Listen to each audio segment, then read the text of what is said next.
Waouh, ça met la patate pour démarrer ce webcast.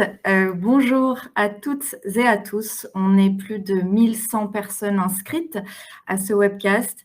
Donc, nous nous retrouvons aujourd'hui pour un nouveau rendez-vous du reporting de durabilité qui concerne biodiversité et écosystème, comprendre, agir, mesurer, reporter, le SRS E4 comme levier de transformation.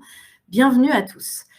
Nous vivons sur la biodiversité ce que nous avons vécu sur le climat, le rendez-vous international de la COP, COP21 avec l'accord de Paris, COP15, l'accord de Kunming-Montréal, les groupes d'experts du GIEC sur le climat, nous avons l'IPBES pour la biodiversité, on connaît la TCFD, nous avons la TNFD, on connaît SBT, Science Based Target pour le climat, qui est aujourd'hui complété par SBTN for Nature. La perte de biodiversité, la crise sur les ressources représentent 2 des 10 principaux risques relevés lors du dernier Global Risk Report 2024 du World Economic Forum à horizon 10 ans. Et ce qu'il faut savoir aussi, c'est que la perte de biodiversité et l'effondrement des écosystèmes est considéré comme l'un des risques mondiaux qui connaîtra la croissance la plus rapide au cours de la prochaine décennie. Je ne sais pas s'il fallait en rajouter, mais nous avons aussi le rapport 2023 d'AXA qui place les risques liés à la biodiversité et aux ressources naturelles comme le risque le plus élevé à moyen et long terme. Aussi, selon le Forum économique mondial, on a quelques chiffres assez intéressants qu'on n'avait pas auparavant. La valeur des services écosystémiques rendus par la nature à l'économie mondiale a été estimée entre 125 000 et 140 000 milliards de dollars par an, soit finalement plus d'une fois et demie le montant du PIB mondial. Donc, comprendre le sujet, en évaluer la portée, les risques et les opportunités au niveau de chaque entreprise, c'est devenu, et ça devrait devenir aussi stratégique finalement que les questions climatiques. On va se poser des questions sur les impacts, risques et opportunités. Alors, on va revenir sur tout ça. Vous allez voir s'afficher le programme. Donc, on va démarrer par réexpliquer les enjeux de la biodiversité. On va revenir sur toutes ces réglementations qu'on a de plus en plus, aussi des frameworks qui sont volontaires. On va s'arrêter sur la CSRD et ce qui anime beaucoup d'entreprises aujourd'hui, notamment avec le SRS E4 sur la biodiversité, et comment finalement on profite de cette CSRD pour développer sa stratégie sur les questions de biodiversité. Alors, je voulais vous préciser que vous avez la possibilité, et n'hésitez pas à poser vos questions dans le chat. On a prévu de garder du temps à la fin du webcast pour y répondre, à peu près 15 minutes pour y répondre. Alors, je suis très heureuse de vous présenter nos intervenants. Ce rendez-vous PwC a été préparé en collaboration entre les équipes PwC et les équipes de CDC Biodiversité. Donc, nous aurons Sophie Rosso et Joey Goldbraun côté PwC et João et Pereira de Fonseca, j'ai essayé de bien le prononcer, et Justine Galpern de CDC Biodiversité. Un grand merci à eux. Ce webcast est la suite logique de notre cycle de conférences sur le reporting de durabilité qui a été initié maintenant il y a 3 ans. Tous les épisodes ainsi que nos lettres d'actualité sont disponibles sur le site PwC Reporting de durabilité. N'hésitez surtout pas à aller voir et revoir ces webcasts en replay.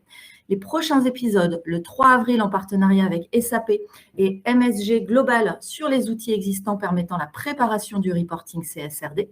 Et le 25 avril, un retour d'expérience sur les premiers éléments de mise en œuvre en termes de gouvernance, de gap analysis, d'analyse de matérialité, mais aussi les conséquences sur la fonction finance et le contrôle interne. Aussi, tout un programme. Donc, je vais maintenant laisser Justine nous rappeler ce que l'on entend par biodiversité et les enjeux associés pour les entreprises. Bon webcast à tous. Bienvenue, Justine. Merci, Émilie. Et bonjour à tous et toutes. Donc, effectivement, il faut s'accorder dans un premier temps sur ce qu'on entend par la biodiversité, qui est un terme relativement récent, puisque la notion s'est popularisée dans les années 90 avec le sommet de la Terre de Rio. Et c'est en réalité un mot valise qui est composé de diversité et de biologique, sans grande surprise. et qu'il faut comprendre comme l'ensemble du vivant dans toute sa diversité, donc de l'infiniment petit à l'infiniment grand, commencer par les biomes, les biosphères, tous les végétaux, insectes, champignons, autres bactéries, virus, bref, tout ça va composer le vivant. Et l'UNESCO, donc lors de la Convention sur la diversité biologique en 2010, a établi une définition qu'on vous a mise à l'écran. De cette définition, il faut retenir que la biodiversité, c'est donc, outre la variabilité du vivant, comme je viens de la décrire, c'est différentes composantes qui sont représentées sur l'illustration de droite. Donc ces composantes, c'est la diversité génétique, la diversité spécifique entre les espèces et leur population, et la diversité des écosystèmes. Et donc ça, c'est l'interaction du vivant avec leur milieu physique. Et maintenant qu'on est tous et toutes au clair sur notre sujet, eh bien, on est en droit de se demander ce qui fait qu'aujourd'hui, c'est un sujet important et pourquoi est-ce qu'on en parle beaucoup. Et ce qui fait l'importance de la biodiversité, c'est que l'équilibre des écosystèmes, donc tous les écosystèmes dans lesquels on évolue au quotidien, où on voyage, ou aussi dans lesquels on produit, ils dépendent de la santé et de leur équilibre grâce à une forte diversité biologique. Et donc, il faudrait presque voir les écosystèmes comme une montre où tous les rouages représenteraient le vivant et toutes les composantes du vivant jouent un rôle très précis. Donc, s'il manque un rouage ou si un rouage est grippé, impossible d'avoir l'heure sur notre montre. Donc, c'est pareil sur les écosystèmes. Si le vivant est trop perturbé pour interagir correctement avec son milieu, il dysfonctionnera. Sauf que nos sociétés, elles dépendent du bon fonctionnement des écosystèmes et parce qu'ils nous rendent de nombreux services qu'on appelle les services écosystémiques. Et c'est l'équilibre des écosystèmes qui est primordial pour la qualité des services qui sont rendus. Donc, si je parle de production agricole, d'épuration de l'air, décomposition de déchets organiques ou de stabilité des sols, en fait, là, je parle de services écosystémiques. Donc, c'est des choses qui nous semblent tellement acquises qu'on ne les voit plus du tout. Et donc, ces services écosystémiques, on les caractérise en 4 types en fonction de leur nature. Où on a en premier lieu les services de production primaire. Donc là, c'est vraiment la production de ressources par la nature, donc tout ce qu'on va pouvoir prélever directement dans les écosystèmes, genre les fruits et les légumes. On a ensuite les services de support. Donc là, c'est tous les services qui sont essentiels aux services de production. Pour continuer sur l'exemple des fruits et légumes, pour qu'ils poussent correctement, il nous faut un sol riche en nutriments et relativement stable. Ensuite, la troisième catégorie, c'est les services de régulation. Ici, c'est l'ensemble de tous les processus par lesquels les écosystèmes maintiennent leur équilibre et l'équilibre de leurs fonctions. Donc là, le meilleur exemple, ça serait peut-être le cycle de l'eau, et il est aussi bien connu par tout le monde, mais du coup, c'est vraiment la représentation typique des services de régulation. Et en dernier lieu, il y a les services culturels, donc eux un petit peu plus insidieux, mais pas moins importants. C'est des services dont on profite lorsqu'on va randonner dans de beaux espaces ou qu'on pratique des sports d'hiver, par exemple. Et c'est aussi particulièrement important pour certaines populations qui puisent leur spiritualité de la nature. Bref, donc, nos sociétés et notre économie dépendent fortement des services rendus naturellement et des organismes comme l'IPBES, donc c'est l'équivalent du GIEC pour le climat, ont pu chiffrer quelques exemples. Donc, pour continuer sur le cycle de l'eau, la régulation, donc la régulation de tout le cycle a été chiffrée à 2,3 milliards de dollars par an. Et par exemple aussi sur les services culturels, les parcs et les réserves naturelles, eux, dégagent 600 milliards de dollars par an grâce aux visites et aux activités qui sont prévues sur site. Mais on peut aussi penser aux produits régionaux et appellations d'origine protégée qui sont génératrices de valeur, donc non seulement grâce à la reconnaissance du savoir-faire, mais aussi avec l'écosystème de production dans lequel s'inscrivent ces différents produits. Donc, tous ces services-là, finalement, ça se monnaie. Et Émilie l'a dit en introduction, il y a plusieurs études qui ont chiffré les dépenses qu'il faudrait avoir pour combler tous les services écosystémiques si jamais ils venaient à dysfonctionner complètement. Et ça représente 1,5 fois le PIB mondial. On sait aussi par les études que il y a 55% du PIB mondial qui dépend directement des écosystèmes. Donc, ça représente 58 trillions de dollars. Donc, aujourd'hui, même si ces services ils sont gratuits, ça nous donne quand même un ordre de grandeur de ce que ça coûterait si on devait reproduire artificiellement tous ces mécanismes. Et avec le chiffre de 1,5 fois le PIB, le constat il est sans appel. On n'aurait vraiment pas les moyens de le faire dans les conditions actuelles. Donc, sans biodiversité en bon état, il n'y a pas, enfin, l'activité économique telle qu'on la connaît aujourd'hui, elle serait complètement déstabilisée. Et malheureusement, ces services ils sont de plus en plus menacés. Et pour ça, je vais laisser la parole à Joao pour nous l'expliquer. Merci Justine. Et effectivement, une fois qu'on a compris les bases et l'importance de la biodiversité, on peut s'attaquer au problème et ça n'aura échappé à personne. Le déclin de la biodiversité est un sujet d'ampleur aujourd'hui. Ça monte très vite et ça devient vraiment une priorité à tous les niveaux de la société. Les 3/4 de la surface terrestre sont significativement altérés par les activités humaines. La déforestation, par exemple, elle s'étend de 10 millions d'hectares supplémentaires tous les ans. C'est-à-dire que tous les ans, on perd à peu près l'équivalent de surface de l'Islande en surface forestière, selon la FAO. Et puis, les espaces sont altérés tellement profondément que certaines espèces n'ont plus de quoi prospérer. Et l'équilibre des écosystèmes dont parlait Justine à l'instant est menacé. Et donc, on est à un point qu'on arrive, aujourd'hui, on parle d'extinction de masse. D'ailleurs, le graphique à droite montre l'accélération des extinctions d'espèces avec un décrochage qui est assez frappant à partir du XXe siècle et que l'on raccroche à l'essor de l'industrialisation. Et cette extinction, elle ne concerne pas du tout que la biodiversité remarquable du genre les baleines ou les pandas.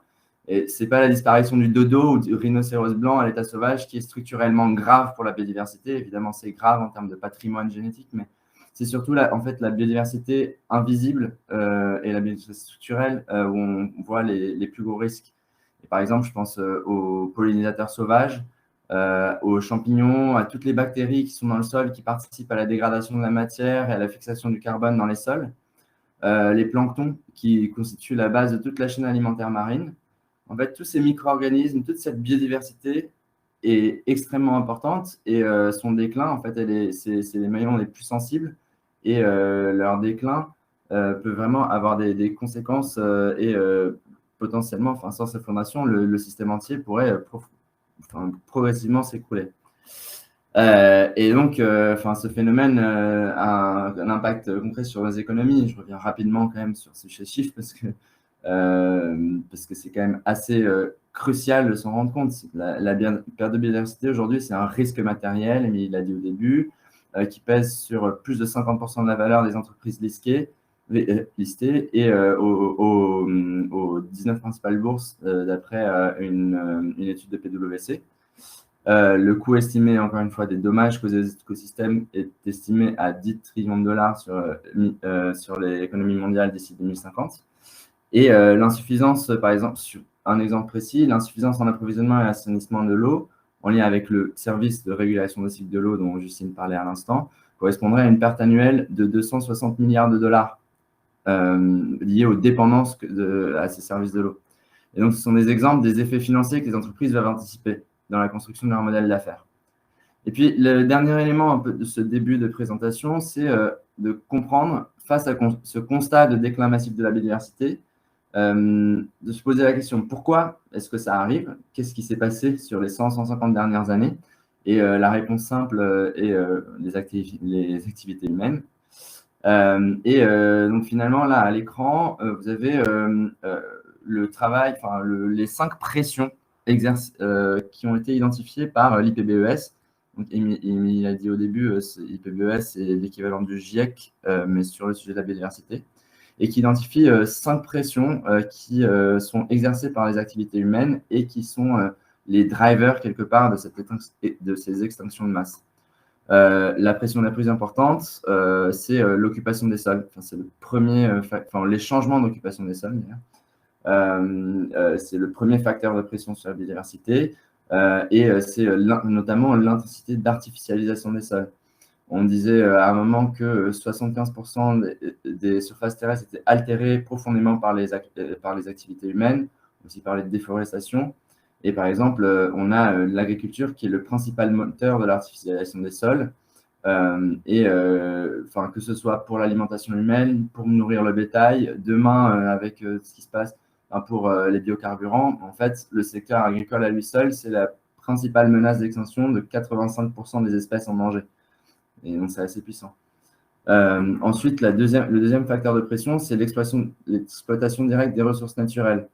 En particulier, toutes les industries et même toutes les activités humaines, on vide les ressources naturelles plus rapidement qu'elles ne se régénèrent.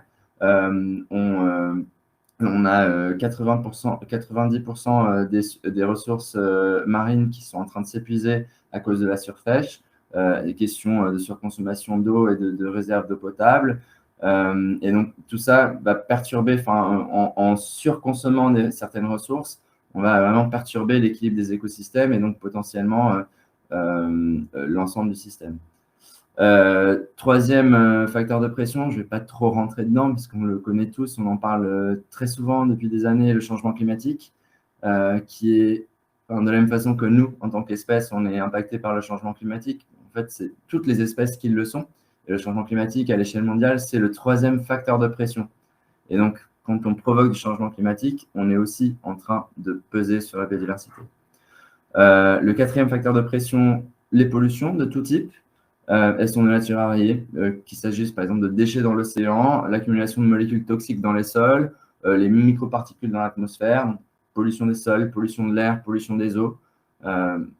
C'est encore un facteur de pression assez important. Et je m'attarderai quand même un peu sur le dernier facteur de pression, les espèces exotiques envahissantes, qui est souvent un facteur un peu moins compris, les mécanismes qu'on se représente un peu moins. Il s'agit en fait des espèces qui sont introduites volontairement ou involontairement dans un écosystème où elles n'appartiennent pas et qui vont le déstabiliser. En Europe, par exemple, on a l'apparition du frelon asiatique, qui est un vrai problème qui a été très agressif. Il n'y a pas de prédateur naturel dans les écosystèmes européens et donc il peut complètement, librement décimer les populations d'abeilles qui sont déjà en plus mises à mal par d'autres activités. Et donc le frelon asiatique, c'est un exemple d'espèce exotique envahissante qui, lui, n'a pas été introduit volontairement, mais son apparition en Europe est une conséquence involontaire du changement climatique parce que son habitat évolue au fur et à mesure et donc il se déplace et il vient déstabiliser des nouveaux écosystèmes. On peut aussi penser en termes d'espèces exotiques envahissantes. Par exemple, l'introduction d'OGM, que ce soit toujours une mauvaise chose, je ne vais pas être. Mais donc, par exemple, l'introduction de ce type d'espèces qui sont très résistantes, donc qui ont évidemment énormément de bénéfices pour l'agriculture. Potentiellement, le risque, c'est que, étant donné qu'elles sont beaucoup plus résistantes, qu'elles prennent le dessus sur toutes les autres espèces, par exemple de blé existantes, qu'elles deviennent la seule espèce. Et une fois que c'est la seule espèce, l'écosystème, il est complètement à risque parce qu'il suffit qu'il y ait une maladie qui attaque spécifiquement cette espèce. Il n'y a pas toute cette diversité génétique pour la protéger.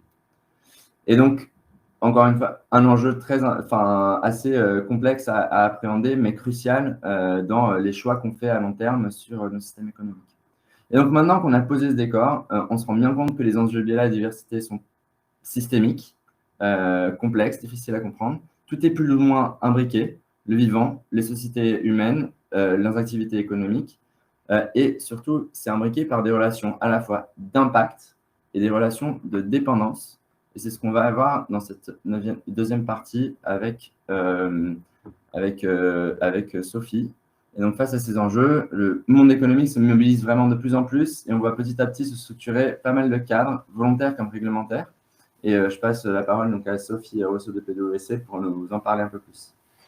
Ouais, merci beaucoup Joao et bonjour à tous. Donc effectivement, ça bouge beaucoup du côté des acteurs du monde économique. Depuis quelques années, on voit de plus en plus d'entreprises s'engager pour la biodiversité et on voit par ailleurs naître des groupes d'acteurs et des initiatives qui se structurent sur ce sujet de la biodiversité. Je ne vais pas tous les détailler ici, ce n'est pas forcément l'idée, mais je peux quand même vous donner quelques exemples intéressants. Un premier exemple, c'est Business for Nature. C'est une coalition internationale qui est soutenue par de nombreux partenaires qui sont à la fois économiques, type le World Economic Forum, mais aussi des représentants de la nature, comme le WWF. Et le but de la coalition, c'est d'atteindre une économie positive pour la nature d'ici 2030, en soutenant à la fois la mise en place de politiques publiques et le passage à l'action chez les entreprises. C'est d'ailleurs Business for Nature qui a développé, avec l'aide de PwC, le Nature Strategy Handbook, dont on vous parlera un petit peu plus tard dans ce webcast.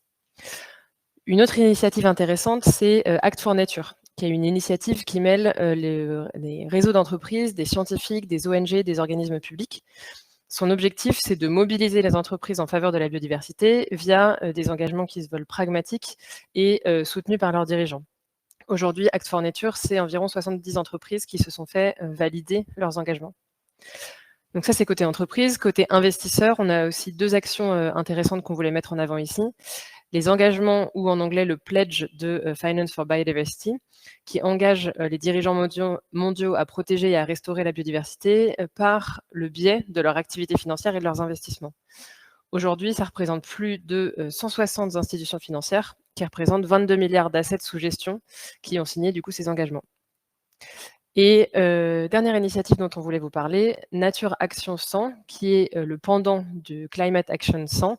Donc, comme disait Émilie, on voit bien le parallèle entre les deux.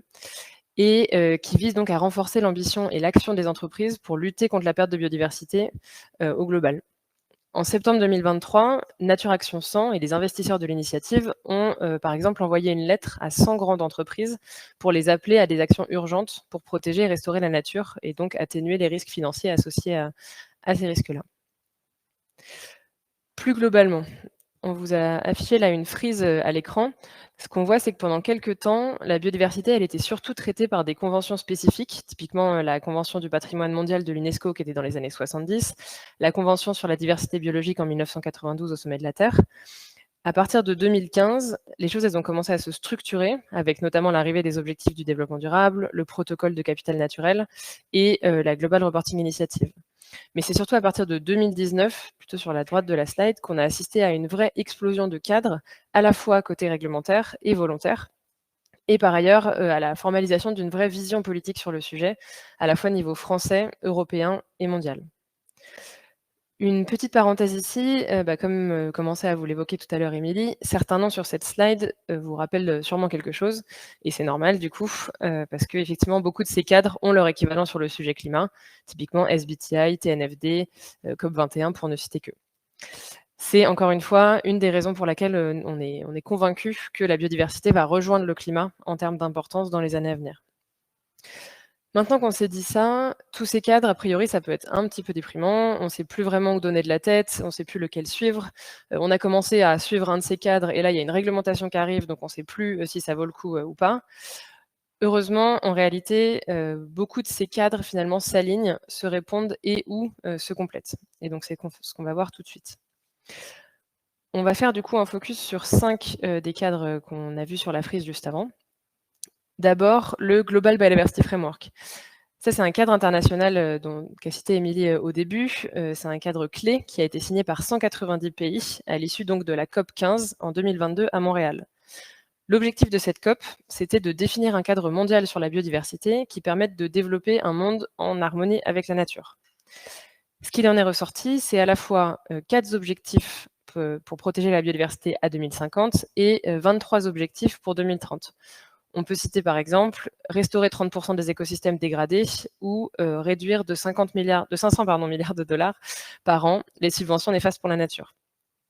Ce cadre, du coup, c'est à la fois ce vers quoi les États, collectivement, se sont mis d'accord d'aller, et donc un cadre auquel on doit tous contribuer.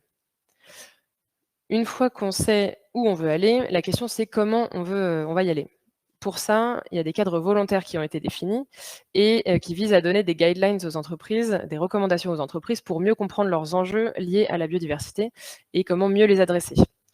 Ça, c'est notamment ce que propose l'approche LEAP, qui a été développée par la Task Force on Nature-Related Financial Disclosure, donc la TNFD, et les Science-Based Targets for Nature, ou SBTN, qui permettent plus spécifiquement de se fixer des objectifs appropriés et basés sur la science. L'étape d'après, c'est la transparence et l'harmonisation des pratiques de reporting. C'est l'objectif premier de la TNFD, qui donne du coup aux entreprises des recommandations pour les aider à rendre compte de ce qu'elles font sur ces questions liées à la nature. C'est aussi l'objectif de la Global Reporting Initiative, qui est donc un organisme indépendant international qui fournit les exigences et les lignes directrices pour le reporting annuel des indicateurs. Et sur cette base-là, l'EFRAG s'est évidemment inspiré de ces cadres existants pour rédiger notamment le SRSE 4. Quelques exemples. Les indicateurs de la Global Reporting Initiative, ils ont servi d'inspiration pour les métriques d'impact de l'ESRSE 4. Par ailleurs, la CSRD, elle recommande l'utilisation de la méthodologie LEAP de la TNFD pour plusieurs ESRS environnementaux. Et évidemment, ça n'a pas dû vous échapper si vous avez lu le SRSE 4. Le Global Biodiversity Framework, il sert de cap, et le SRSE 4, il encourage les entreprises via différents disclosure requirements à aligner leur stratégie avec ce cadre mondial. On y reviendra juste après. Tout ça, ce que ça veut dire finalement, c'est que si vous avez déjà commencé à utiliser ces différents cadres et standards, vous aurez déjà beaucoup d'éléments pour être alignés avec les exigences de reporting de l'ESRSE 4. Et alors justement, avant de rentrer dans le détail de la norme, on voulait faire un petit point de focus sur les liens entre le SRSE 4 et la TNFD. On a eu quelques questions à ce sujet avant ce webcast et c'est un sujet qui nous semblait très important à couvrir ici. Donc aujourd'hui, la TNFD, c'est un cadre reconnu internationalement et qui est suivi par de plus en plus d'entreprises. D'ailleurs, pour information, vous l'avez peut-être vu passer, les early adopters, ce qu'on appelle les early adopters de la TNFD, ont été annoncés officiellement en janvier 2024.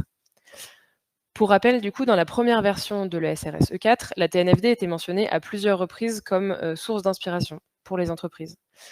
Dans la version finale, c'est seulement la méthodologie LEAP, qui est donc développée par la TNFD, qui a été conservée comme recommandation pour réaliser l'analyse de matérialité. On y reviendra un peu plus tard. Finalement, la principale différence entre les deux cadres, c'est que l'un, du coup, est réglementaire, évidemment la CSRD, et l'autre est volontaire, donc la TNFD. Évidemment, ça donne une influence supplémentaire à la CSRD, et notamment par le fait qu'en imposant la transparence aux entreprises sur certains sujets, elle encourage le passage à l'action. Et vous avez sûrement dû entendre ça plusieurs fois dans nos webcasts. Exemple très concret, si je n'ai pas formalisé de politique biodiversité, la CSRD m'impose dans tous les cas de le dire, et si tous mes pairs en ont formalisé une, ça va un peu faire tâche, et donc ça va quelque part me pousser à l'action. En revanche, dans le contenu, entre le SRSE 4 et la TNFD, les deux cadres sont très similaires. Déjà, la structure est la même. On retrouve plusieurs parties qui sont les mêmes. Gouvernance, stratégie, identification des impacts, dépendances, risques et opportunités, et définition des indicateurs et des cibles. Par ailleurs, ce qui est demandé par l'un est souvent demandé par l'autre. Ce qui change, c'est éventuellement le format ou le niveau de détail qui est demandé. Et après, il y aura des spécificités. Typiquement, le SRSE 4 va être plus spécifique par moment, par exemple en mentionnant spécifiquement les sujets de dégradation des sols et de désertification, quand la TNFD sera une source peut-être plus riche pour prendre en compte la chaîne de valeur. Et donc, comme je le disais, les ESRS recommandent l'utilisation de l'approche LEAP de la TNFD pour réaliser l'analyse de double matérialité pour les sujets de l'eau, de la biodiversité et de la pollution.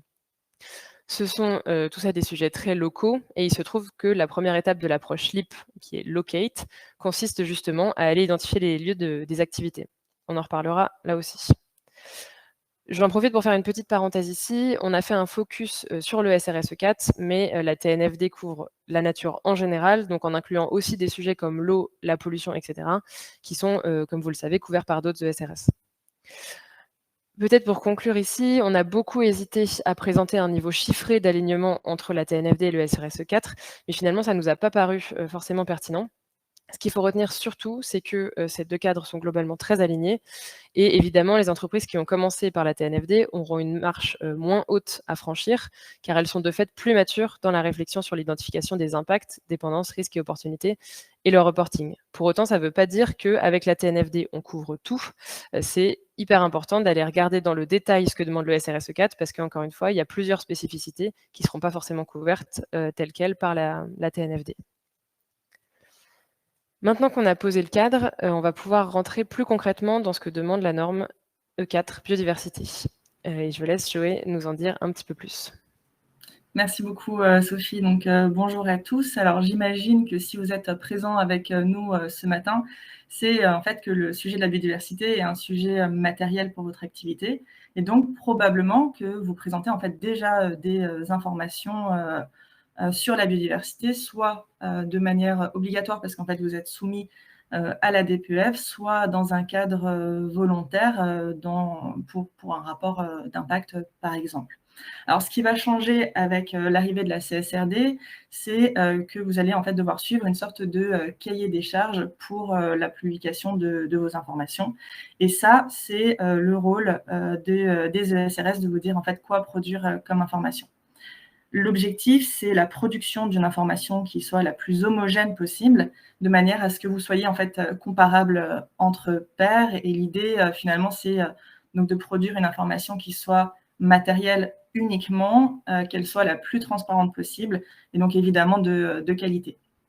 Alors là, pour le moment, on a 12 normes ESRS qui sont disponibles.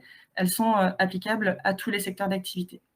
Plus spécifiquement sur l'environnement, on a 5 normes distinctes, même si dans les faits, c'est vrai que ces sujets sont intimement liés et c'est particulièrement le cas du point de vue de la biodiversité.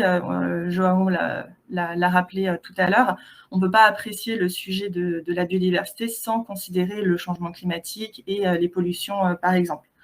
Par contre, au moment de venir présenter ces informations au sein du reporting de durabilité, là, il faudra bien se poser la question de savoir en fait dans quelle norme je dois le faire et éventuellement, vous aurez la possibilité de réaliser des renvois si c'est pertinent. Alors, cette norme ESRS E4, biodiversité et écosystème, elle couvre 4 sous-sujets principaux qui eux-mêmes couvrent des sous-sous-sujets. On va retrouver dans ce que couvre cette norme les notions dont Justine a parlé tout à l'heure sur les facteurs de pression et les dépendances aux services écosystémiques.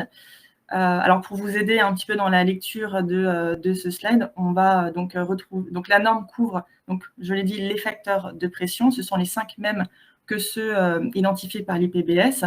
Et donc, par exemple, là, la question que l'entreprise peut se poser pour savoir si c'est un sujet pour elle, c'est est-ce que l'entreprise participe au changement d'affectation des terres?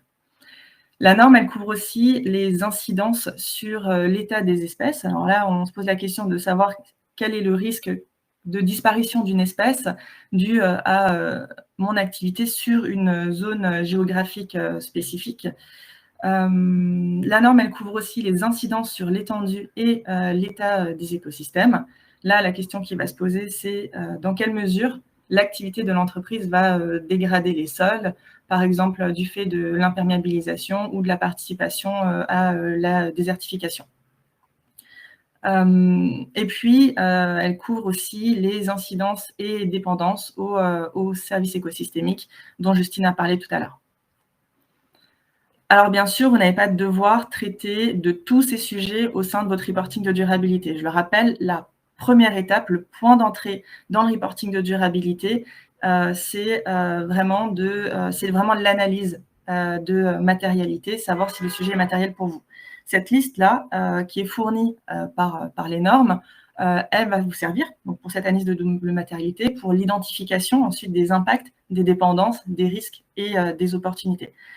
Cette liste, attention, ce n'est pas une checklist pour autant, elle représente un point de départ parce qu'en fait, c'est le minimum à considérer dans l'analyse, mais il y a d'autres sujets qui peuvent devoir être analysés, soit parce que c'est pertinent du point de vue de votre secteur, donc de votre activité, soit de manière spécifique à votre groupe.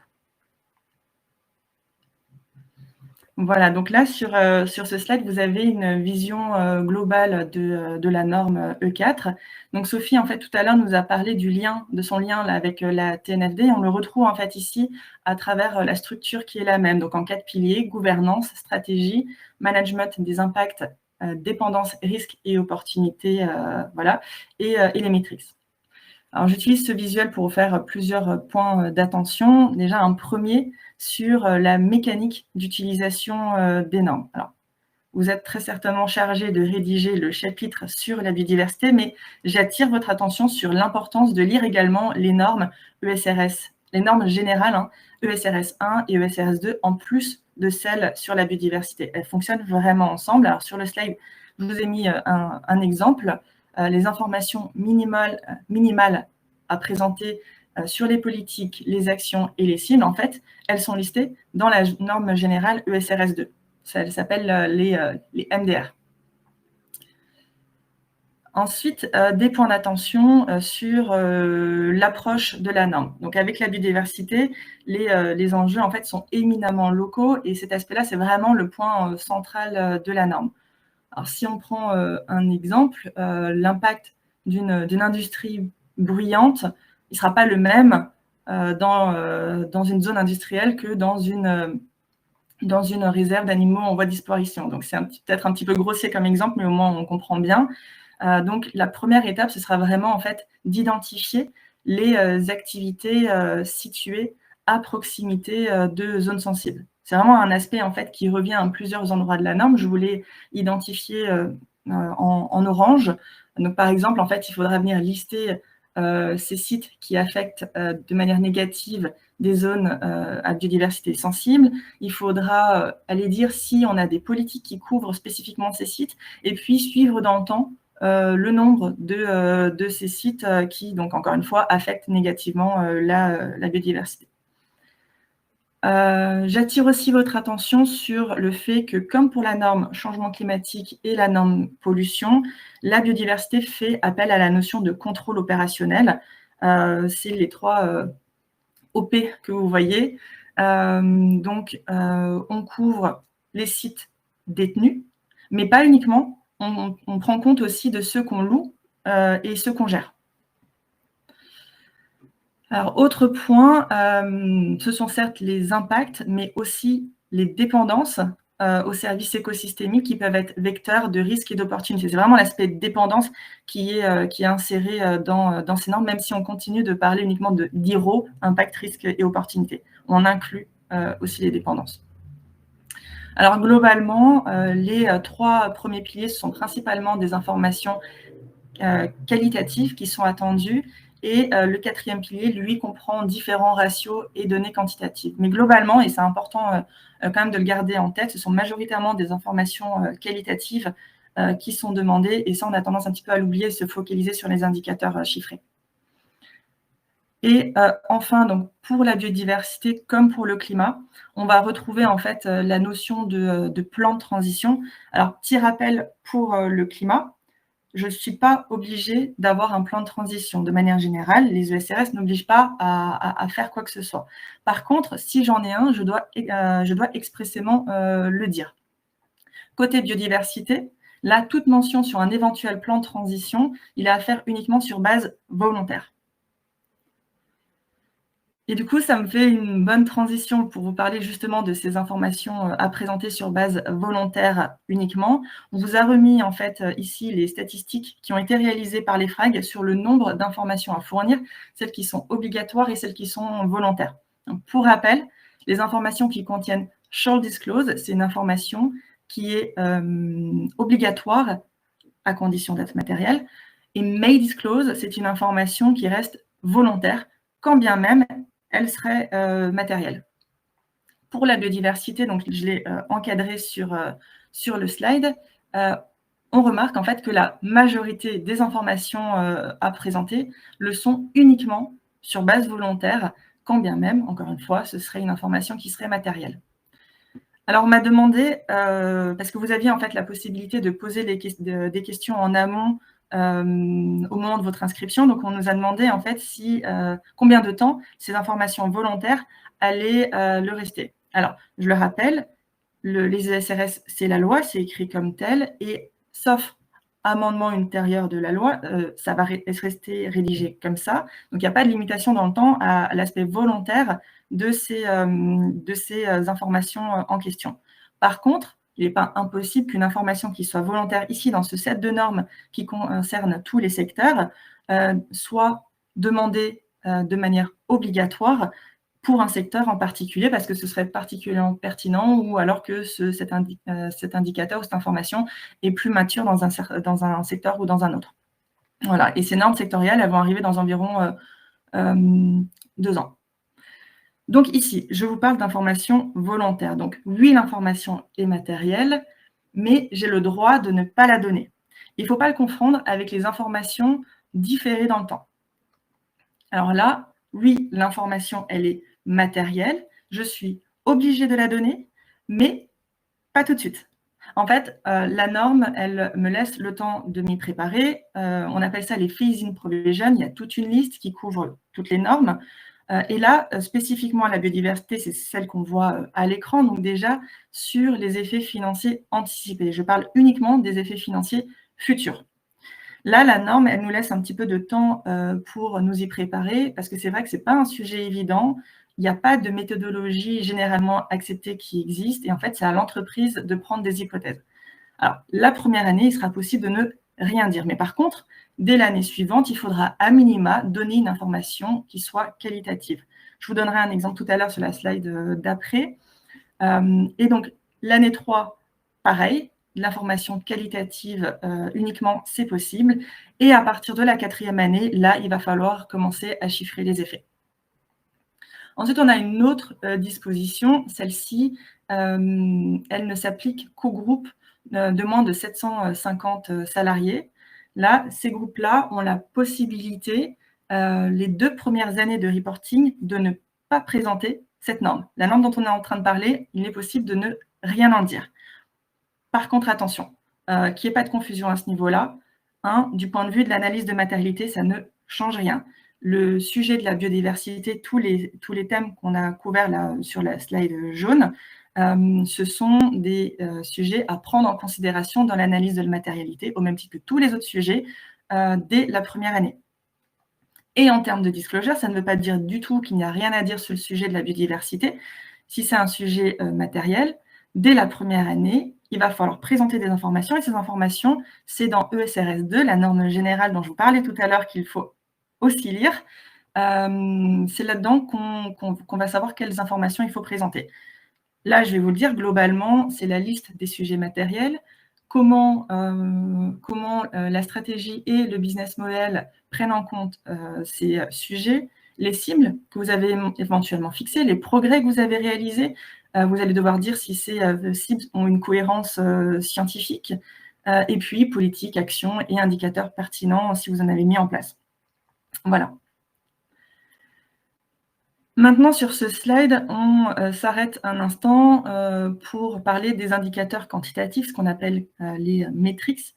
Donc, on a ici une vision globale de ce que demande la norme. Donc, on n'est pas dans la granulité de l'information, c'est vraiment les grandes catégories de data points qui sont demandées. Alors là, j'ai 4 messages pour vous. Le premier, c'est qu'une grande partie, je le disais tout à l'heure, des informations qui sont demandées est à fournir sur base volontaire uniquement, quand bien même ce sujet est matériel. On le voit en fait avec la prépondérance des pictogrammes rouges sur le slide. Deuxième message, là c'est vraiment une particularité de la norme biodiversité. C'est vrai que c'est aussi peut-être une difficulté, il faut le reconnaître. Les indicateurs à présenter ne sont pas prescrits. En fait, la norme va vous dire, vous pouvez présenter de l'information sur telle catégorie et les indicateurs, c'est à vous de les choisir. Par contre, vous avez quand même des exemples d'indicateurs pour... vous êtes quand même un petit peu guidé. Donc, concrètement, c'est vous qui allez devoir définir l'indicateur qui est pertinent. pertinent, ça veut dire quoi? Déjà d'une, ça veut dire que ça concerne de base un sujet matériel pour vous. Et ensuite, soit parce que l'entreprise en fait a mis en place des politiques, des actions, et qu'en fait ça lui permet de suivre leur efficacité et de prendre en compte, de rendre compte de l'atteinte d'une cible que vous êtes éventuellement fixée, ou soit simplement parce que cette information en fait elle est demandée par un utilisateur de l'état de durabilité.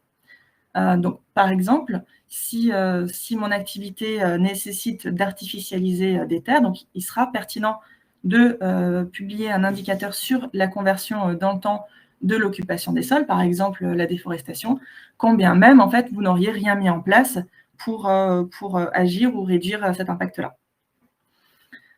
Et puis, oui, un troisième message, donc je disais une majorité d'indicateurs à présenter sur base volontaire uniquement. Je vais quand même vous parler des deux qui sont obligatoires. Donc c'est le premier sur les... Alors, les numéros indiqués sur le slide n'ont rien à voir avec la norme, hein. C'est simplement pour vous les lister ici. Donc le premier sur la slide, c'est un indicateur qui est obligatoire, si matériel encore une fois. Là, on veut le nombre de sites situés à proximité d'une zone sensible sur le plan de la biodiversité. Alors, on ne veut pas tous les sites, on veut uniquement ceux qui ont un impact négatif. Et ensuite, attention, je le mentionnais tout à l'heure, on ne prend pas uniquement en compte les sites qui sont détenus, on prend aussi en compte ceux qui sont loués ou simplement gérés. Voilà. Et donc, on a aussi le numéro 3 sur le slide qui est obligatoire. Donc sur le champ, il est obligatoire, mais c'est l'information qui est obligatoire. Donc, si le changement d'affectation des terres est un sujet matériel pour vous, vous allez devoir en dire quelque chose. Par contre, l'indicateur à suivre, il n'est pas prescrit. C'est à vous de le choisir.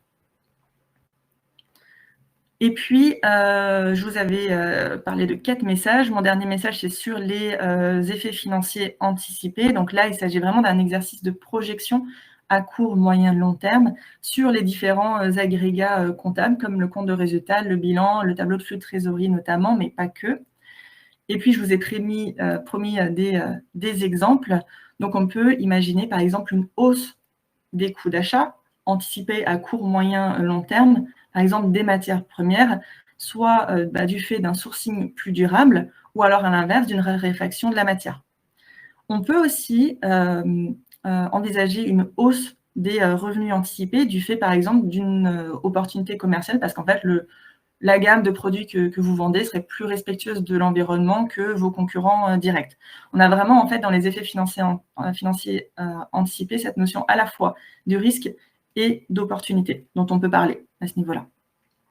Et je le disais tout à l'heure, ces informations sur les effets financiers, ils ne sont pas demandés dès la première année. Vous avez un petit peu de temps pour vous y préparer.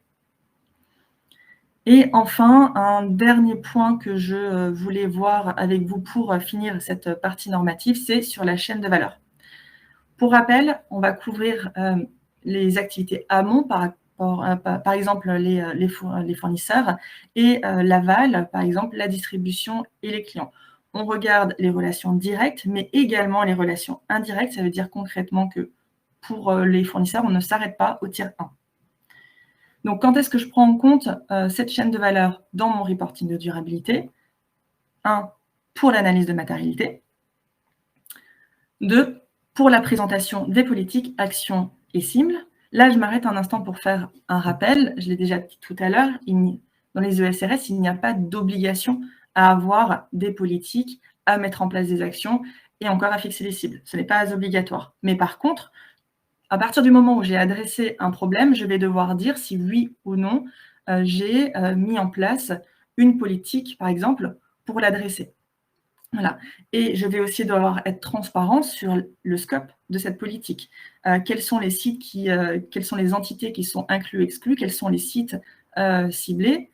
Et donc, si j'ai une politique, par exemple, qui couvre certains acteurs de ma chaîne de valeur, je viens préciser. C'est en ça que les politiques, actions et cibles viennent prendre en compte la chaîne de valeur. On a aussi par endroit des mentions spécifiques à la chaîne de valeur, si on reste toujours dans les politiques. par exemple celui que je vous ai remis sur le slide, qui demande spécifiquement de dire si on a mis en place des politiques de traçabilité sur des matériaux qui seraient vecteurs ou potentiellement vecteurs d'impact. Et puis, donc, les indicateurs quantitatifs, donc les metrics, là, en principe, la chaîne de valeur n'est pas couverte.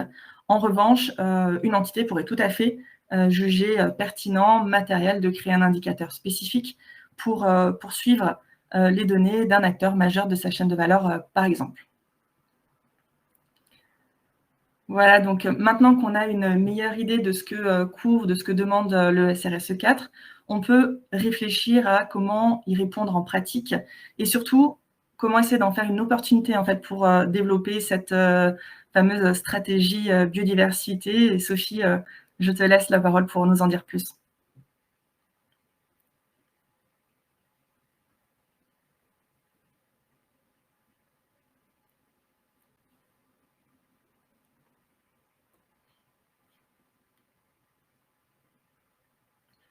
Sophie, je crois qu'on ne t'entend pas. Ah, pardon, je reprends. Effectivement, du coup, je disais, a priori, la CSRD, elle apparaît pour beaucoup comme une contrainte réglementaire en plus, comme une obligation de transparence avec des cases à cocher sur chaque thématique de reporting.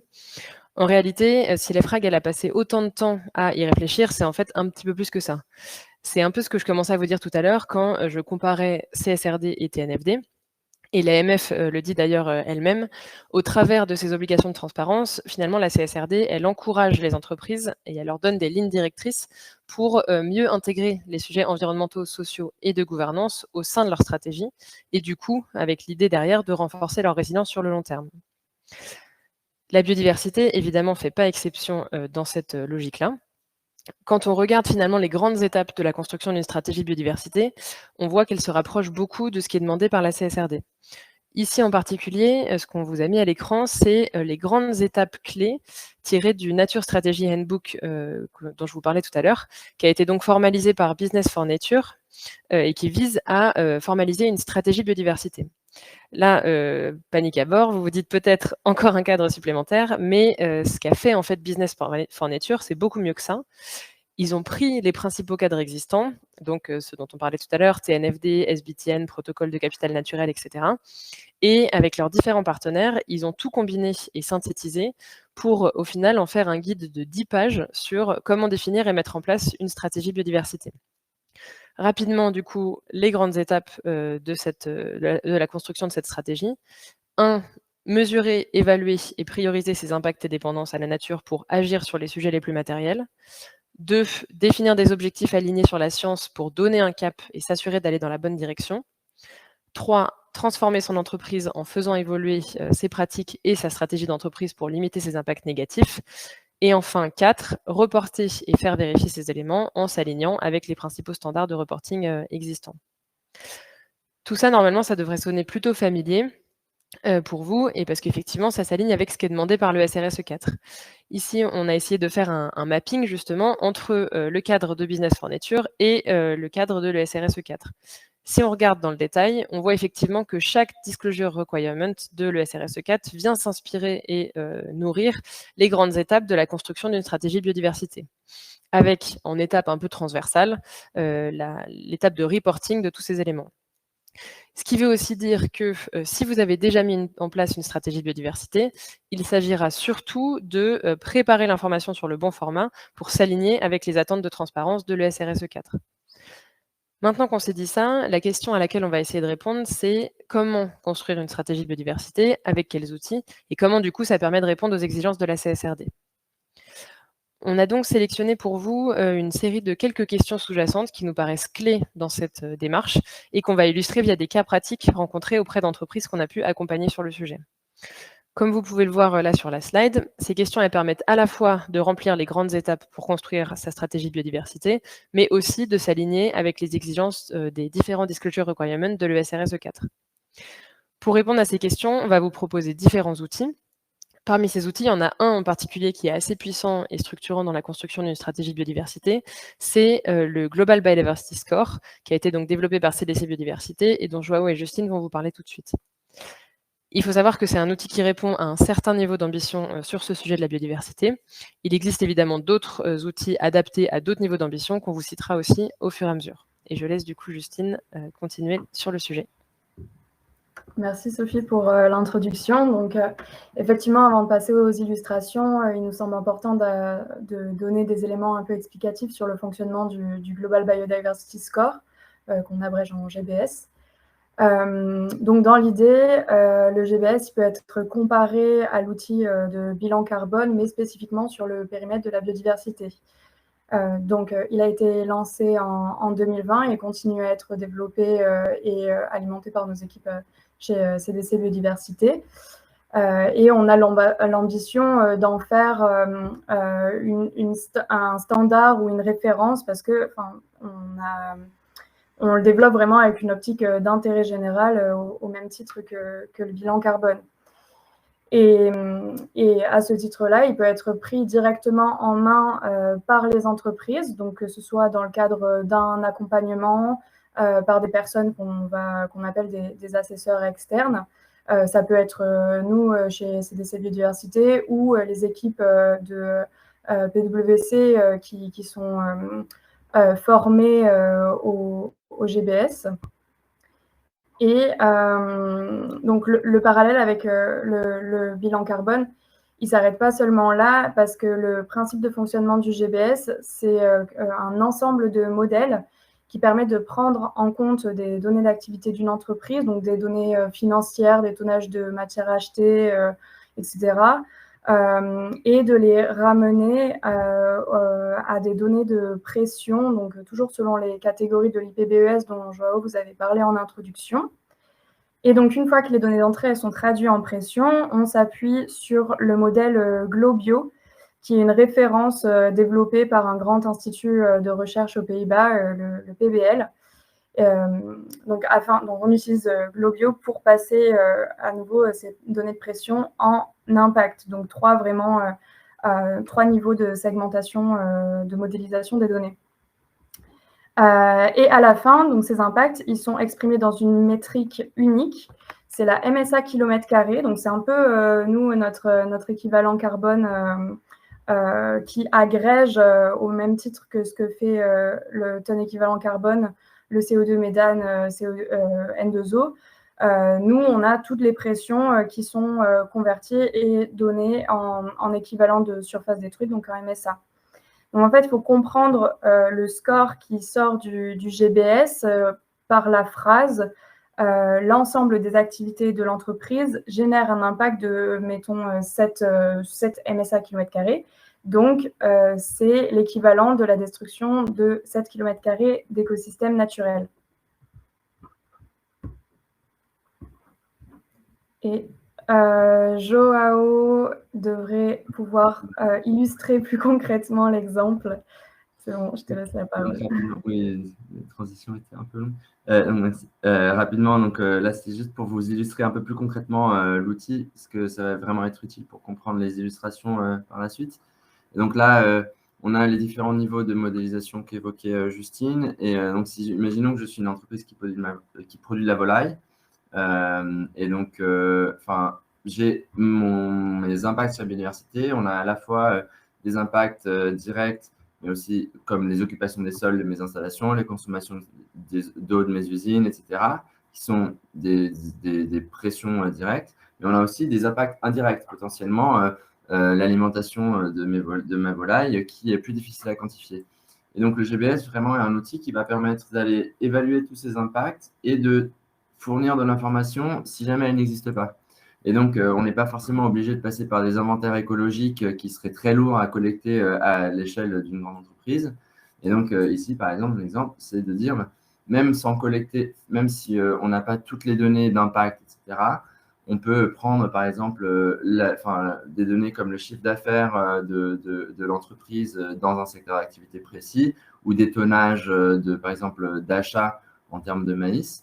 Et puis, on a différents niveaux de modèles qui sont des modèles entrée-sortie économiques, des analyses de cycle de vie, des études spécifiques, etc., qui nous permettent de passer progressivement de ces données, des euros, des tonnages, etc., à des données de pression, comme Justine me disait. Donc, en fait, convertir tout ça à dire, par exemple, une tonne de blé, c'est tant de mètres carrés de production, de ferme ou de champ. Et donc, derrière, en fonction des types, par exemple, d'agriculture, de transformer ça en impact. Et donc, évidemment, plus on a de données précises comme une remontée directe de la part du fournisseur sur les pratiques agricoles, plus l'évaluation d'impact sera précise. Mais en l'absence de ces données, le GBS permet d'obtenir des ordres de grandeur, d'identifier les enjeux principaux sur lesquels l'entreprise doit se focaliser et déterminer les indicateurs qu'elle doit mettre en place pour aussi améliorer la traçabilité de ses impacts. Et donc, tout l'enjeu, c'est d'améliorer progressivement la connaissance de l'empreinte de l'entreprise pour pouvoir agir dessus.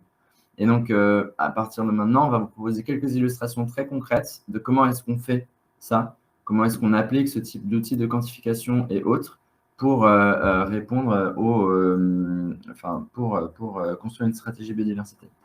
Et donc, Justine prend la première question. Donc oui, on attaque maintenant les questions. Donc on va vous présenter plusieurs slides là sur le même, qui ont à peu près le même design. On a en haut un bandeau qui donc donne la source du questionnement de l'entreprise. Au centre, on a une illustration du travail mené pour répondre à la question. Et la dernière ligne en bas, c'est un résumé de ce que l'entreprise en a retiré. Donc ça, on va le décliner sur toutes les prochaines slides. Mais donc ici, on commence par une question clé lorsqu'on traite les enjeux de biodiversité, et c'est celle de la contribution aux nouvelles pertes de biodiversité. Donc elle prend un sens particulier, cette question, parce que dans les cadres et objectifs mondiaux, on a, et notamment ceux en lien avec l'accord Kunming-Montréal de la COP15, la priorité, c'est de stopper l'érosion de la biodiversité. Et pour traduire ça très concrètement, donc oui, si je suis une entreprise qui possède des usines, donc l'artificialisation des sols due à la présence des usines, elle est potentiellement là depuis longtemps et elle ne change pas d'année en année, donc c'est un peu incompressible.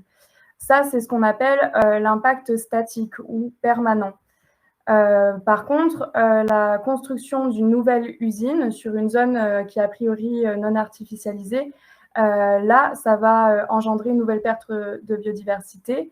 Et donc, toujours dans l'optique de stopper l'érosion de la biodive, la priorité de l'entreprise, ça va être d'agir sur ces nouvelles pertes-là pour les éviter et les réduire au maximum.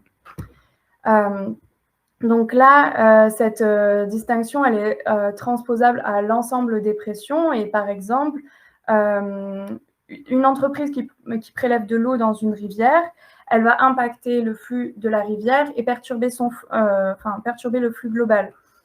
Mais donc, si la quantité prélevée, elle est la même tous les ans et que le flux de base, il est à peu près constant, la pression qui va être exercée par l'entreprise sur le milieu aquatique, elle est elle aussi constante. Et de fait, il y a une sorte de nouvel état d'équilibre qui a atteint entre l'entreprise et l'écosystème. Donc, même si sans les activités de l'entreprise, il y aurait potentiellement un petit peu plus de biodiversité sur place, ce nouvel état d'équilibre qui est vraiment similaire d'année en année, il ne génère pas de nouvelles dégradations au cours du temps. Mais par contre, si la consommation de l'entreprise, elle augmente d'année en année, chaque augmentation, elle va entraîner une dégradation supplémentaire du milieu, et c'est ça qu'on appelle l'empreinte dynamique ou les impacts dynamiques. Et cette particularité-là, elle est assez différente, ou très spécifique à la biodiversité, parce qu'on ne retrouve pas sur l'empreinte carbone dans le climat. On n'a pas cette différence entre la notion de statique permanent et de dynamique. Et vu que la priorité, c'est de limiter au maximum les nouvelles pertes de biodiversité, il y a un terme qu'on entend beaucoup, c'est le no net loss, ou le zéro perte nette de biodiversité. Et en agissant spécifiquement sur ces nouvelles pertes, c'est là où on va contribuer à l'atteinte de cet objectif. Et c'est aussi d'ailleurs la logique qu'on retrouve dans la réglementation ZAN, donc zéro artificialisation nette, qui vient essayer de limiter au maximum les nouvelles artificialisations, décidément, d'espaces naturels en appliquant à la fois des stratégies de sobriété foncière et en privilégiant la réhabilitation de zones déjà artificialisées. Donc, preuve qu'au final, tous ces cadres-là sont liés. Et donc, distinguer ces deux typologies d'impact, donc statique et dynamique, c'est essentiel dans la construction d'une stratégie biodiversité et c'est une des caractéristiques fondamentales de notre outil, le GBS. Et on va le voir dans les prochaines questions, notamment la suivante avec Joao. Et donc, merci pour la prochaine question. Donc, une fois qu'on a un peu cette première brique, une des premières questions que doit se poser une entreprise, c'est par quel biais et via quelle pression mon activité impacte la biodiversité. Et cette question est vraiment structurante à la fois pour la construction d'une stratégie biodiversité, mais aussi dans le cadre de la CSRD. C'est une question qui permet de comprendre les mécanismes en jeu, comment concrètement est-ce que j'impacte la biodiversité, et derrière de structurer et prioriser l'approche de l'entreprise. Et d'autant plus que toutes les recommandations des cadres internationaux plutôt sur la définition d'objectifs font aujourd'hui dans le sens de la définition d'objectifs spécifiques à chaque pression. Et donc, spécifiquement, on va devoir avoir des objectifs liés à l'occupation des sols, au changement climatique, aux pollutions, aux consommations d'eau, etc. Et ensemble, c'est tous ces objectifs qui constituent une stratégie biodiversité complète pour l'entreprise. Et donc, afin d'identifier ces pressions, l'entreprise peut évidemment utiliser des outils globaux très génériques comme Encore, qui donne une vision sectorielle et qui permet de savoir si le risque d'impact est faible, moyen ou élevé dans un secteur d'activité spécifique. Donc, c'est une très bonne façon d'avoir, c'est un outil gratuit, c'est très facile d'utilisation et c'est très bien pour avoir une première identification des enjeux, que ce soit en termes d'impact et de dépendance. Et finalement, on a vraiment une approche sectorielle qui n'est pas adaptée au profil spécifique de l'entreprise. Et donc, quand on veut aller un peu plus loin et comprendre vraiment quels sont mes impacts et mes dépendances précis, on doit utiliser une approche qui n'est pas juste une approche sectorielle. Et donc, c'est ce qu'on propose notamment ici avec le GBS. Donc là, on a le cas, c'est extrait d'une réelle étude, c'est globalement des chiffres sortis. Et donc, ici, on a l'exemple d'une entreprise qui voulait aller plus loin, qui a utilisé le GBS, qui a alimenté l'outil avec ses données d'activité, ses données d'achat, ses opérations, etc. Une approche, encore une fois, très similaire à celle du bilan carbone. Et donc, elle a obtenu, dans un premier temps, beaucoup d'informations, mais dans un premier temps, une image globale de ses pressions. Et elle peut en tirer plusieurs conclusions pour commencer à structurer sa stratégie. Et donc là, en fait, si on fait le lien d'ailleurs avec l'image et ce que Justine avait montré juste avant, on voit à gauche ce qu'on appelle les pressions périodiques et à droite les pressions statiques et qui ont une distribution finalement différente entre pressions. Sur la gauche, en fait, on voit que les pressions périodiques, c'est qu'ils vont causer de nouvelles pertes de biodiversité tous les ans. En fait, elles sont majoritairement causées, on a un poids très important de la pression changement climatique, donc ça veut dire que la contribution de l'entreprise au changement climatique, ces émissions de gaz à effet de serre jouent un rôle aussi très important dans son empreinte biodiversité. Mais on voit aussi quand même une part assez importante des pressions pollution et des pressions occupation des sols. C'est-à-dire que dans sa chaîne de valeur notamment, là dans ce cas spécifique, on avait en fait sur l'occupation des sols et les pollutions, c'était lié à la production de matières premières dont l'entreprise avait besoin. Et donc, on voyait que finalement, en termes de nouveaux impacts sur la biodiversité, c'était vraiment sur cette chaîne de valeur et sur ces pressions, occupation des sols et pollution, que l'entreprise contribuait à l'érosion de la biodiversité. Alors qu'on a un profil assez différent sur la répartition des pressions permanentes.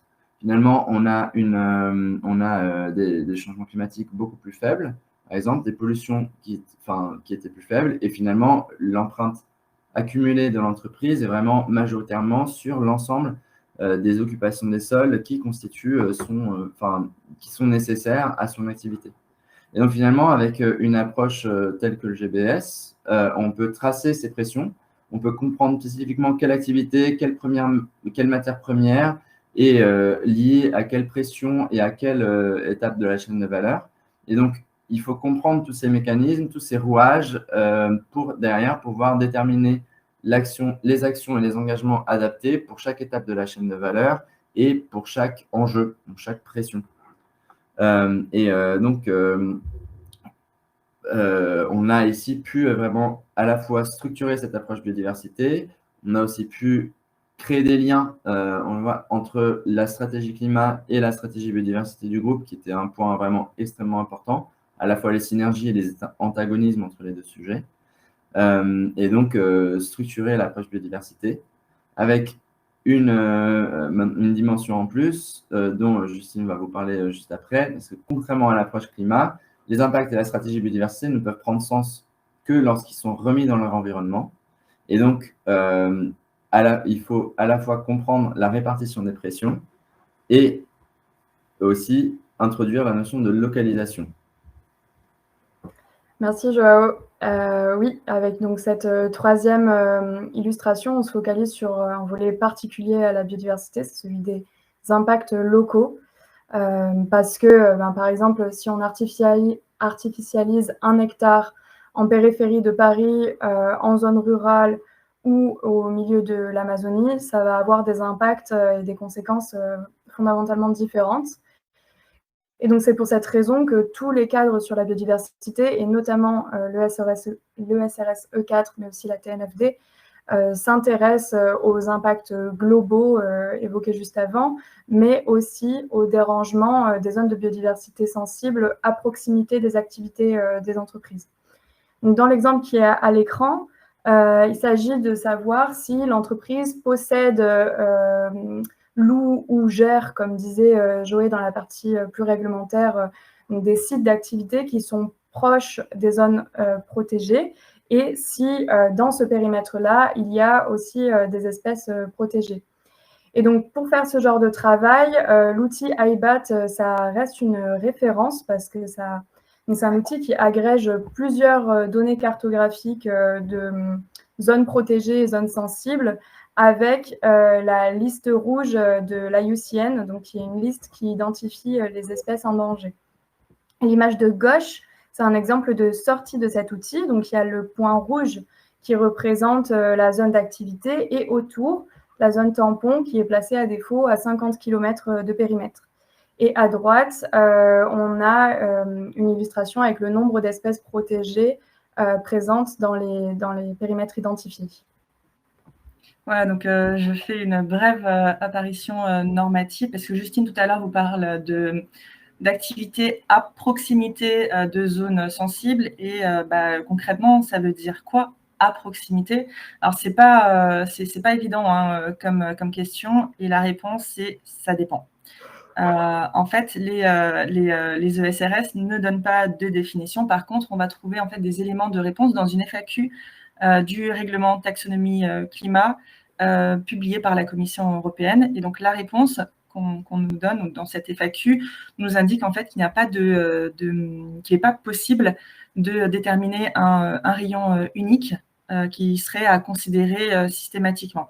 En fait, le rayon, il doit être défini de manière spécifique à la situation parce qu'il va dépendre à la fois de la nature de l'écosystème et des pressions exercées. Donc, à proximité, ça peut être 10 km comme simplement quelques centaines de mètres. Donc, par exemple, entre un champ sur lequel je vais pulvériser des pesticides un jour de vent et une plaine, là, ce sera plutôt une plaine biodiversité sensible. Là, ce sera plutôt 10 km. Et puis seulement quelques centaines de mètres pour la construction d'un bâtiment, par exemple. Donc, encore une fois, les règles d'or que je peux préconiser, c'est exercice du jugement et transparence. Merci Joël pour ces précisions. Et, bon, il reste tout de même que grâce à la vision localisée, l'entreprise, elle peut établir un niveau de risque associé à chaque site et donc prioriser à la fois ses actions de mitigation, mais aussi les efforts de restauration volontaires à faire sur les sites. Et donc tout ça pour but de protéger au maximum les réservoirs de biodiversité. Et donc sur la slide suivante, Joao va aussi parler de comment prioriser les actions. Donc là, on voulait vous présenter la question, c'est comment est-ce qu'on quantifie les impacts et comment est-ce que la quantification d'impact et le choix de métriques notamment joue un rôle clé dans la structuration de stratégie, encore une fois, dans la priorisation des actions, etc. Là, on avait l'exemple d'une entreprise pour laquelle le changement d'occupation des sols apparaissait comme un enjeu matériel, extrêmement matériel. Et donc, dans cet exemple, on a simplifié un peu la situation, mais on a pris les données de l'entreprise et classé toutes les occupations des sols dans sa chaîne de valeur sur 3 catégories. On avait toute la partie de bureaux, les infrastructures extérieures, où il y en avait quand même pas mal. Et puis, l'entreprise, elle possédait pas mal de patrimoine aussi, beaucoup de surfaces naturelles qui étaient sous gestion par l'entreprise.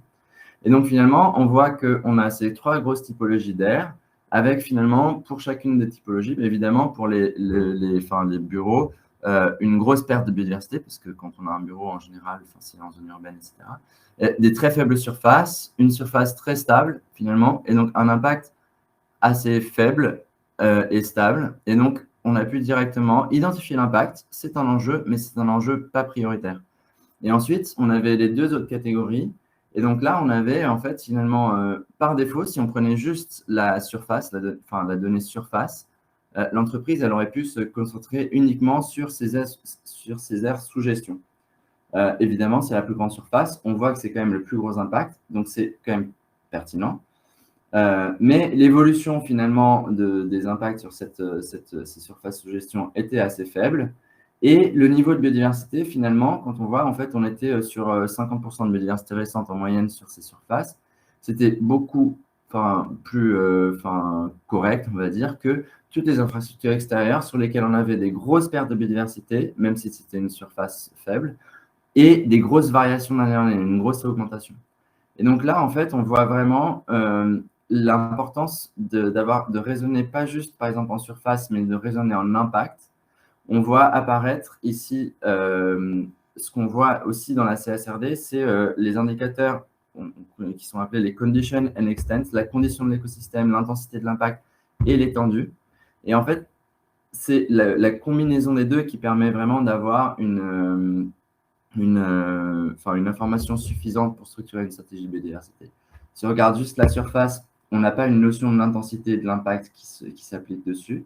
Si on regarde juste l'intensité de l'impact, on n'a pas une notion de l'étendue sur laquelle cet impact s'applique. Et finalement, c'est la combinaison de ces 2 indicateurs qui permet de structurer la stratégie biodiversité.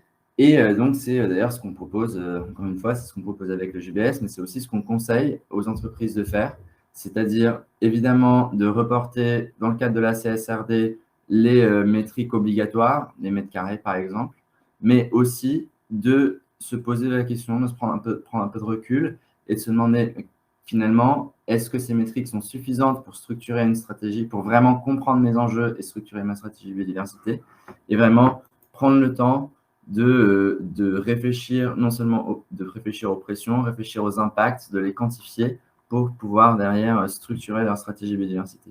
Et c'est en général les indicateurs d'impact qui agrègent conditions et étendue des écosystèmes qui permettent vraiment d'informer une stratégie biodiversité.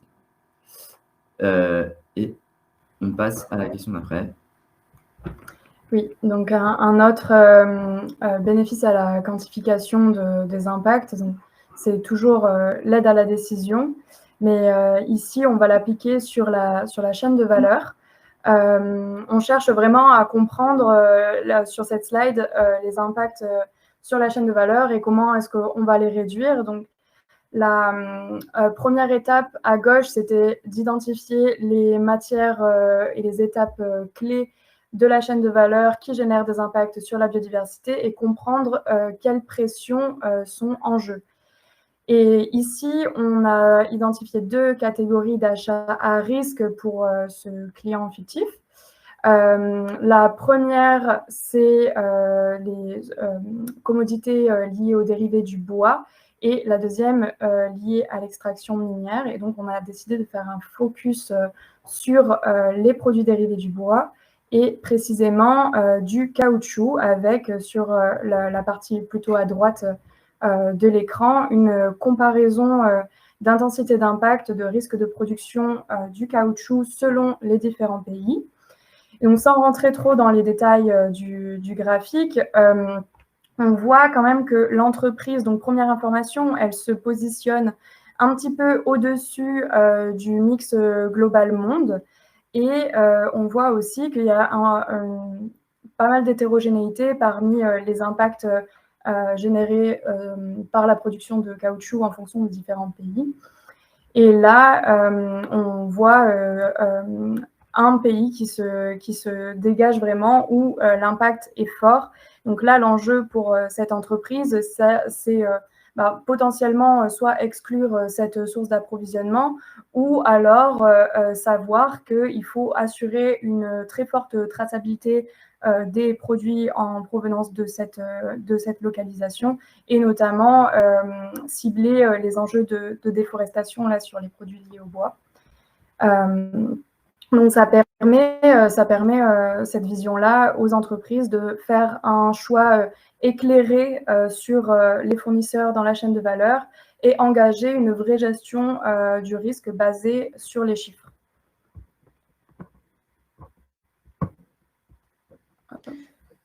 Merci beaucoup, Justine. On a sauté rapidement, pour des raisons de timing, une slide spécifique sur l'identification, la définition d'objectifs de target sur la biodiversité, mais ça sera dans les slides. Si on passe du coup à la question suivante, donc toujours dans l'étape transforme de la stratégie biodiversité, on va maintenant vous parler d'analyse de résilience et de plan de transition. La raison pour laquelle on insiste sur l'importance de construire une stratégie biodiversité robuste, c'est bien parce que, comme on l'a expliqué au début, tout ça a un impact sur la résilience des entreprises. Évaluer cet impact, c'est donc, dans l'idée, se donner les moyens d'adapter ces pratiques pour assurer la performance de l'entreprise sur le long terme. Alors, comment on fait ça ?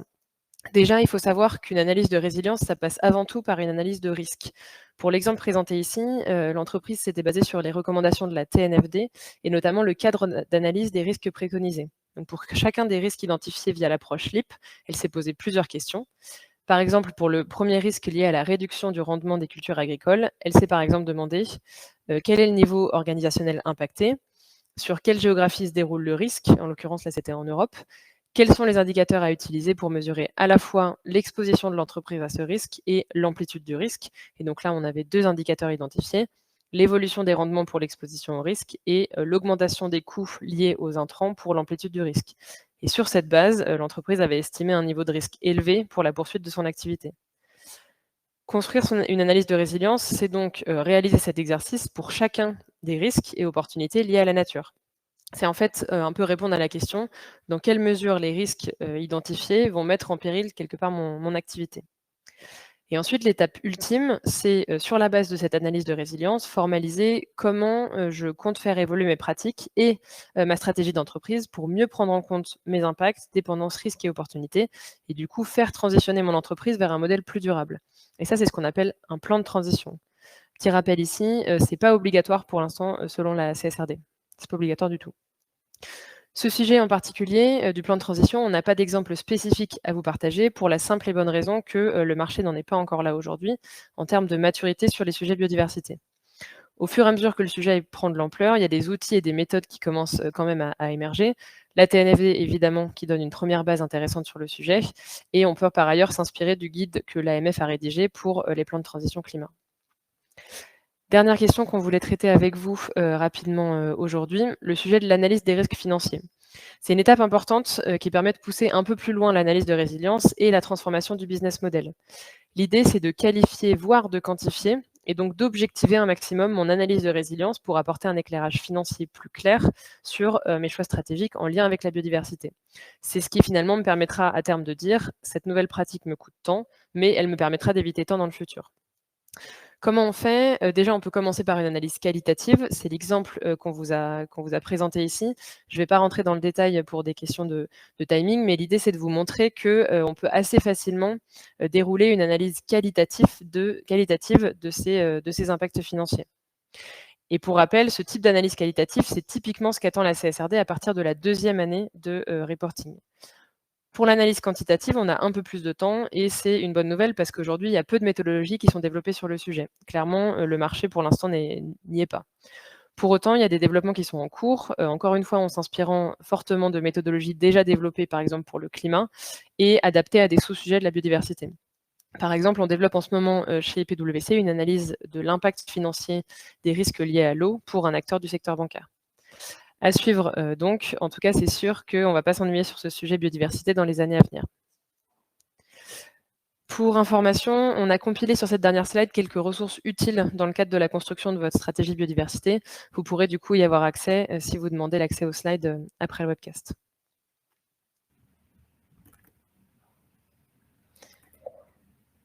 Merci beaucoup à tous les quatre. Nous allons maintenant passer à la session de Q&A. Alors, on a très peu de temps et on a énormément de questions. On n'aura malheureusement pas le temps de tout traiter. Là, on va faire au mieux pour avoir quelques questions prises en bloc. On vous donnera des réponses ultérieurement.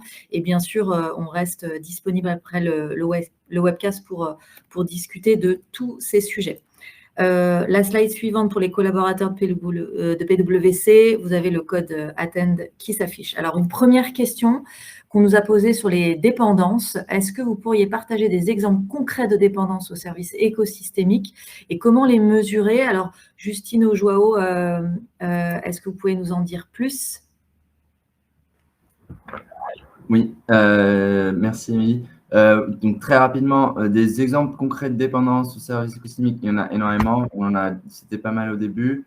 On a des dépendances assez évidentes, comme par exemple la pollinisation, la dépendance des services, enfin de l'agriculture aux services de pollinisation.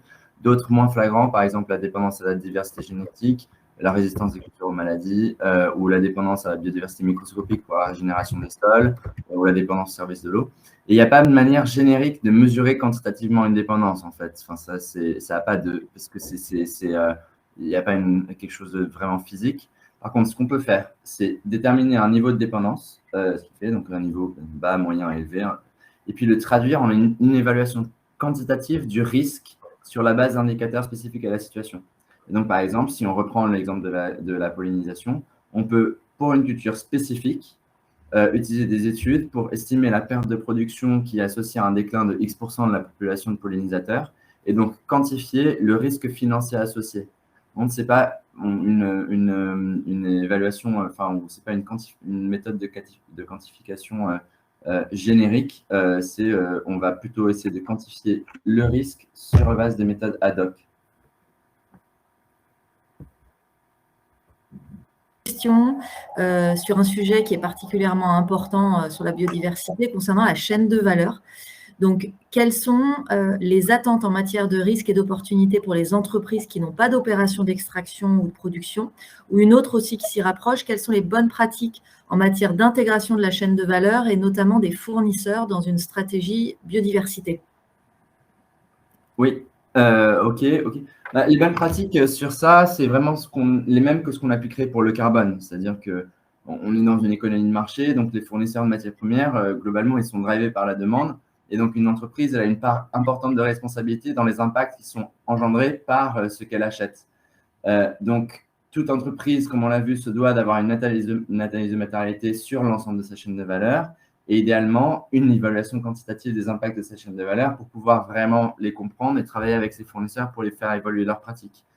La complexité du sujet biodiversité fait que pour la biodiversité, ce sera tout particulièrement important de vraiment travailler main dans la main avec les fournisseurs pour les aider dans leur transition et pour justement faire en sorte que les choses bougent parce que le chemin à parcourir est encore assez long.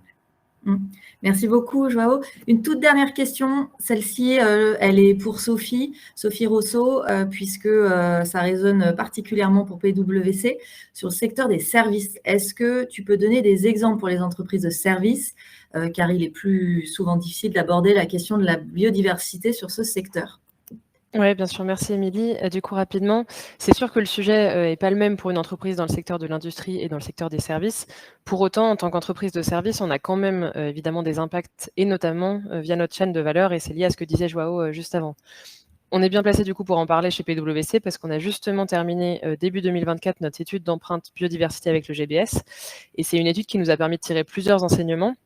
Déjà, ça a validé que la grande majorité de notre empreinte biodiversité est donc dans notre chaîne de valeur amont. Ensuite, que le premier facteur de pression auquel contribue notre activité, c'est l'utilisation des sols. Et enfin, que la source de cet impact est principalement liée à la restauration de nos équipes. À partir de là, comme on l'a expliqué pendant le webcast, ça nous permettra d'adapter les actions qu'on veut mettre en place pour limiter notre impact sur la biodiversité.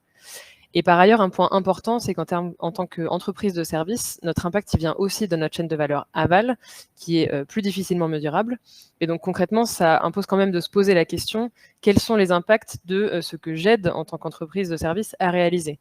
Côté PwC, c'est notamment ce qui nous a poussé à formaliser l'un de nos objectifs validés par Act for Nature, et qui est donc former 100% de nos collaborateurs sur le sujet et développer l'intégration de la biodiversité dans nos offres. Merci beaucoup, Sophie. Malheureusement, on arrive à la fin de notre temps imparti.